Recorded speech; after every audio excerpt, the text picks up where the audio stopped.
Hello, hello, and welcome again.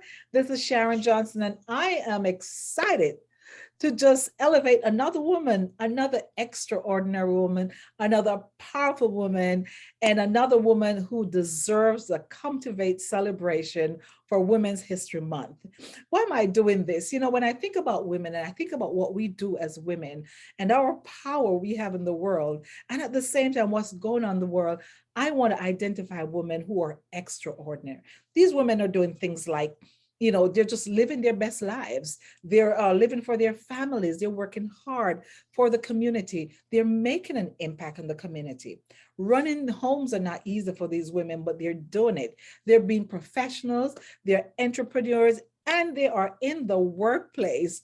And so the intent in celebrating these extraordinary women is for other women. There's got to be a little girl out there should be able to look at our conversation and say, I want to be like this woman.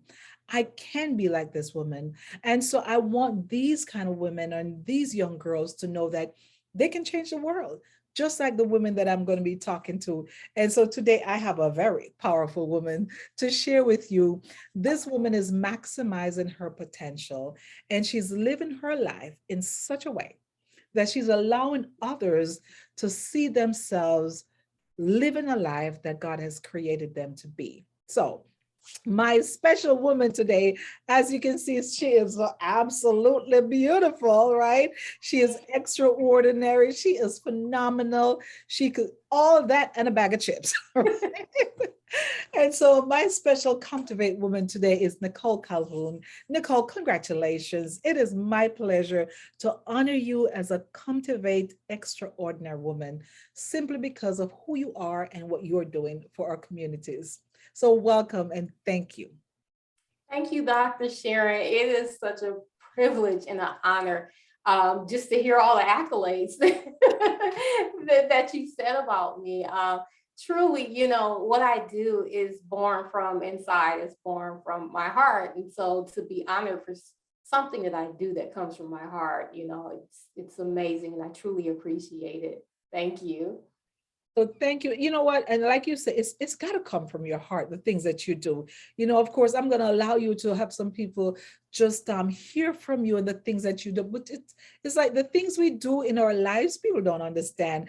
That is why today I want to ask you some questions so that people could know more about you. And one of my first question is, and I love asking this question is, how are you maximizing your potential as a woman, whether it's in your home, at work, or in entrepreneurship? Just help us understand how extraordinary you are. Sure, Dr. Sharon. So for me, it it's really for me, maximizing my potential is about balancing and prioritizing all the things that I have on my plate.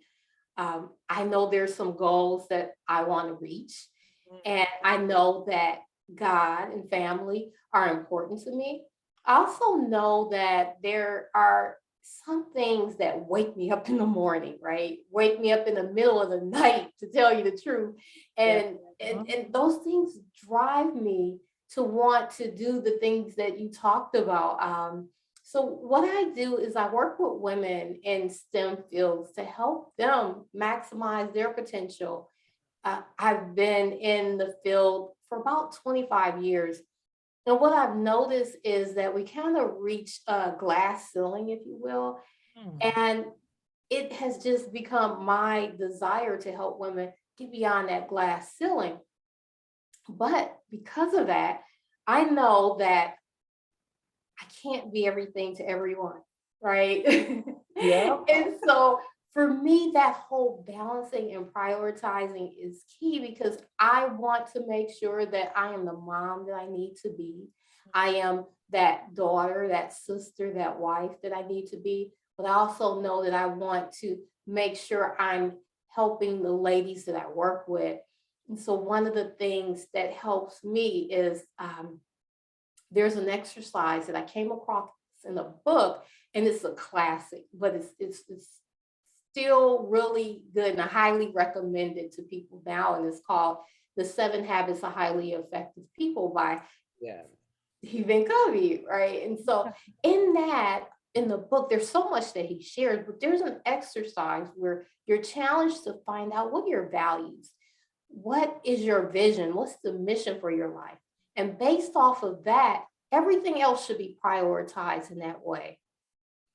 And that right there is really what got me on track to be able to have that delicate balancing act to be a mom and be a friend and be a sister, be a employee, right? And be an entrepreneur. That right there is really what helped me to make sure I'm maximizing my potential and going forth in the things that I know I am supposed to be doing.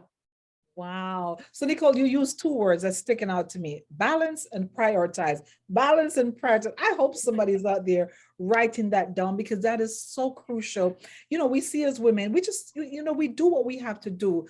But I think the power of what you're saying is in balancing and prioritizing, which helps me to line up my next question for you. Nicole, there's so many women these days. And I mean, I'm from Jamaica. And just coming out of the island, I always say I'm never ashamed to say that I came out of poverty. And just, if you can't remember where you're coming from, you don't know where you're going. But there's so many women, Nicole, that are still yet to find their purpose. I want a woman to help us in this conversation, to help a woman think, how do I find my purpose? That woman may be struggling today. She may be just in that space where this conversation could be the turning point for her. So my question to you is, how did you find your purpose? Do you have a story? Is there a particular thing that drives you every day to find your purpose? Can you help us? Oh yeah, so that was a long journey, and I'm sure you can relate. Yes. Yeah. Yeah. Oh, yes. For years, Dr. Sharon, I was so frustrated because I didn't know what my purpose was. Mm. I would pray about it. I would try my hand at different things, and then I would realize I didn't like that thing. Then I would think, well, I'm good at this thing over here. Maybe that's what my purpose is. But over time, I discovered that thing was not the thing that was for me. I may have been good at it, but it wasn't my purpose. And what I found was over time, it just became clear. And it's funny, well, I'll say this first. It became clear that it was really connected to women. And I remember when I first realized that my passion for women, I heavily involved in the church. And so I thought it was something to do with ministry or traditional ministry, right? And so I thought it was Bible studies and things like that. And so I went in that direction. And then what's funny is over time, I realized I had some things that would just kind of like Wow. burn inside of me, right? I'm trying to think of a term, but I can't think of the term, when something like really gets you and you just can't like keep your mouth quiet. Set on fire. You weren't just on fire, right? For because it wasn't just, with women and the church, it was on the job when I would see a young lady maybe intimidated by someone else, and I would talk to them and I would say, look, you are so talented, you have the skills to do this job, and don't let that person make you feel this way. Just certain things would just kind of get to me. And what I found is I really wanted them to see just how great they were, right? And see what they were bringing to the table. And I really wanted the women to know that they could go as far as they wanted to go in their career, as far as they wanted to go in life. And so I realized, well, my ministry, if you will, isn't just within the church, but it's out into the marketplace, right? It's on the job, it's with the people that need to hear that they are enough, that they have what it takes to do the Wow. job, right? And so those things would wake me up at night, right? Ideas, and I'm sure you know this, where these ideas will pop into your head about how to do certain things, and you're up in the middle of the night trying not to turn the light on, and you're writing, and and so that's when I realized, okay, Nicole, this is really who you are meant to be. Wow. Um, yeah, and you know what? If I'm honest, some of it was born out of my own disappointment. Some of it was born out of my own frustration, right? It's funny how when you're in the midst of certain things, you can't see how they're going to work out, right? Yes, ma'am. Mm. But hindsight, I wouldn't change it because I wouldn't be where I am right now, helping other women to, like you said, maximize their potential. I want to hear more. I just want to lean right in. I have a story that I think really sealed the deal for Tell us. Yes, tell us. me. So it involved an incident at work. I like I said, I've been in the field of technology for 25 years, and it is a traditionally male dominated industry. It's a wonderful industry. It is. I have had so much learning, so much growth in the industry, but there were limitations that I faced and other people have faced because there's not very many women in that industry. There's about 25%. It makes up 25% women in the industry, when in actuality, women make up 50% of the workforce. If you look at the entire workforce, women make up 50%, yet information technology has about 25, it's between 25 and 27% right now. And so, having been in that field for so long, there's certain things you just kind of carry with you, whether or not it's true, right? And so you begin carrying, well, I'm not getting where I want to be because I'm not one of the guys, or uh, my my information is not valued, or just different things that you start telling yourself, right? And so there was one incident where I just got this sick feeling in my stomach. That sick feeling like when something, you think something major is about to happen. Well, that actually happened. So what was going on? I was at a fork in the road. I was trying to really travel two really huge paths in my career. And on the one hand, I was trying to go the promotion route, which really is a formal process. And then on the other hand, I was trying to really push forth in my business to help women, to empower women in their careers. And so this was going on at the moment when this incident occurred. And so both of these require lots of time, lots of energy, lots of effort. And on this one particular day, within our line of business, our organization, the senior management, they were talking about their direct reports and explaining what they did and really highlighting the importance of their roles. And so they were presenting org charts, if you would, and explaining what they did. And then, I want to pause really quickly before I go further into this story, because the person that I'm going to talk about in this incident, I don't want you to get the impression that the wrong impression, because the person in the story has been really supportive of me and my career and advancing my career. But on this day, each of the senior leaders, they were presenting their people, and I remember thinking, right before they got to our slide, if you will, I remember thinking, I wonder if I'm going to be on that slide. Ooh. Wonder if I'm going to be on that org chart.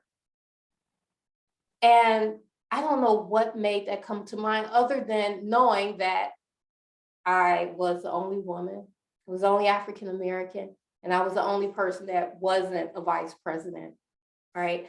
And so they proceed to present the slide, and I wasn't there. And Dr. Sharon, oh my goodness. You know how you experience a bunch of emotions. Everything was moving in your body, like somebody hold me back, hold me back. I mean, I was sad, I was disappointed, I was angry. Wow. Right? And so after about a week of just playing the scenario over and over in my head of how did this happen? How could this possibly happen? I finally had a conversation with my manager at the time, and I just talked to him about it. We had a really, really hard but needed conversations about how these things happen to women, right? And it was a lesson for both of us. But what that did, and let me just say, he fixed it. He made sure it was fixed. He did make sure it was fixed, but it didn't fix me. You had But to it did. say something. Yeah, what it did was it caused me to kind of look at myself and ask myself, well, Nicole, what do you really want? Because remember, I was at that crossroad.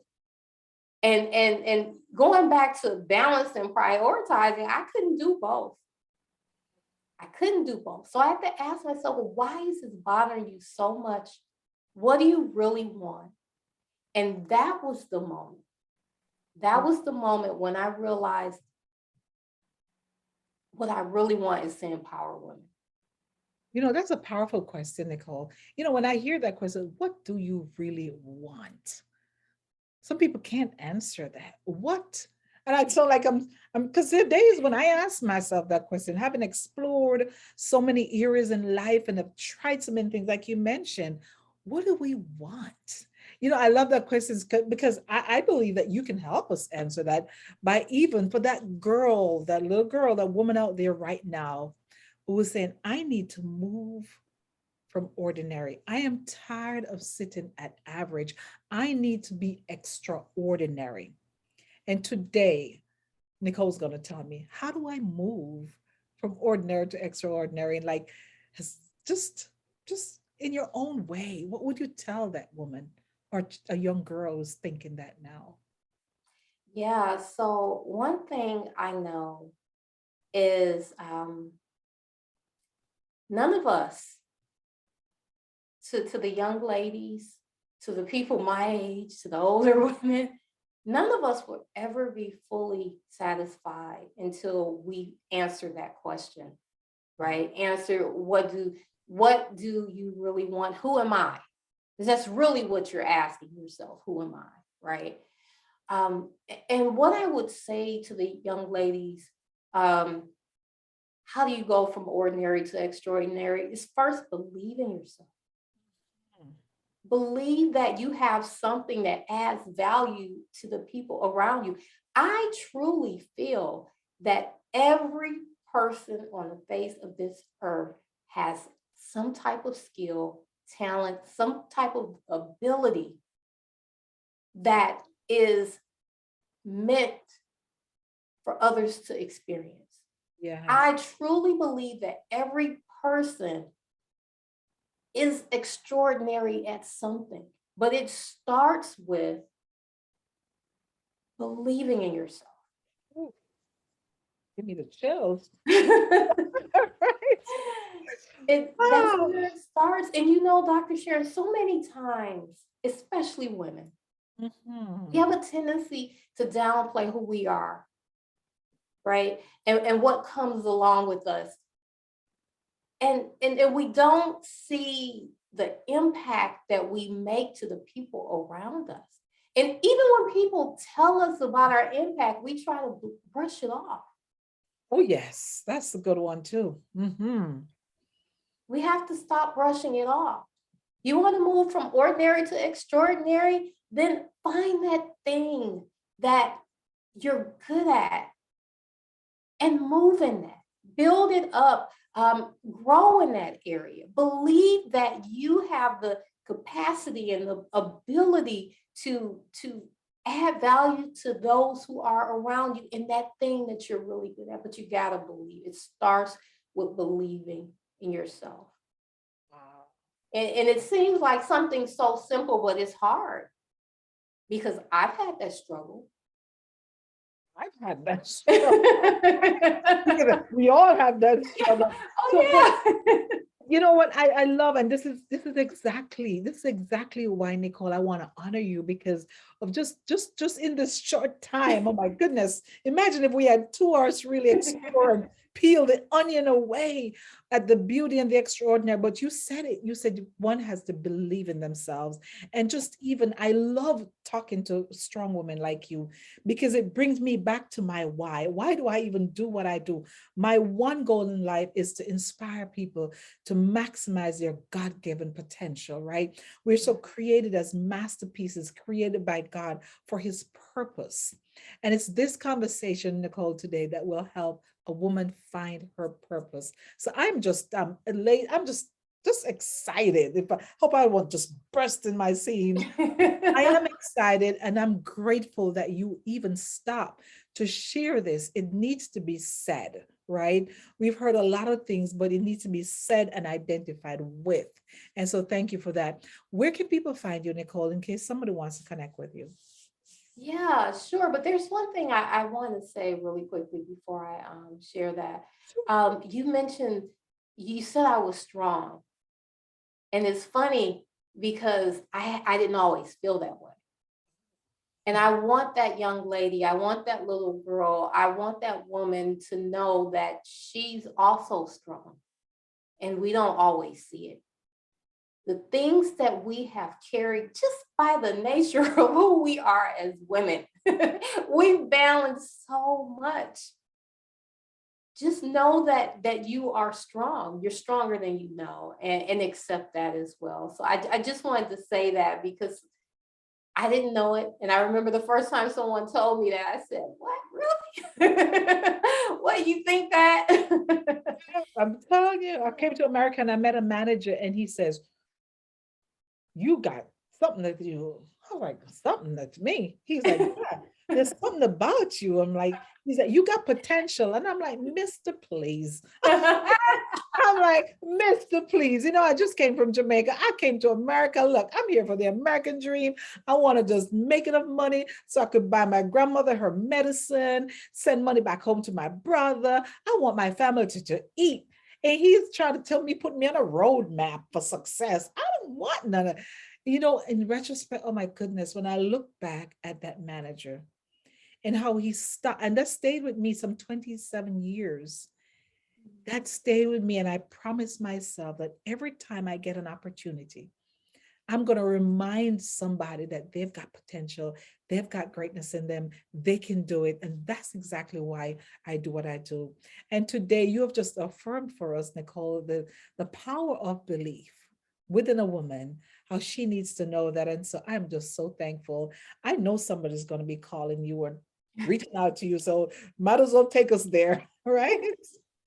So yes, the ladies or anyone for that matter can reach me through the contact form on my website, which is www.sccalhoun.com.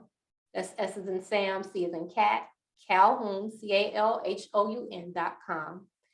Also, I would love if you connect with me on LinkedIn. In fact, send me a message, send me a connection on LinkedIn at Nicole C. Calhoun. You can find me my profile under Nicole C. Calhoun. And when you send me a connection request, let me know how you found out about me. Let me know that you saw this video, and I'd love to connect with you. On my LinkedIn, I share tips on professional development. I share lots of opportunities in IT. So I would love to hear from you. Yeah. And those, so for everybody who watched this video, they'll have an opportunity to, because it will be on your LinkedIn shortly. And so if they miss anything or want to come back for some great note taking, they'll be able to do that. Listen, I could spend the rest of my life talking with you, but let me just say to you, that is why, Nicole, I want to say it again, congratulations. You are Comtivate Woman in History, just for being who you are and for what you do, and especially today for sharing your life with us. Listen, thank you, thank you, thank you. May God continue to bless you and keep you and just encourage you and just build a fence around you so that you can continue to get women in a place that they need to be.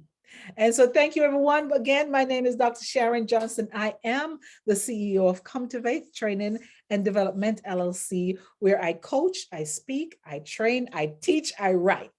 That is my story, and I'm sticking to it. At Comtivate, I always say, stay beautiful, stay fabulous, and whatever you do, stay motivated. Thank you. Thank you. Thank you, Nicole.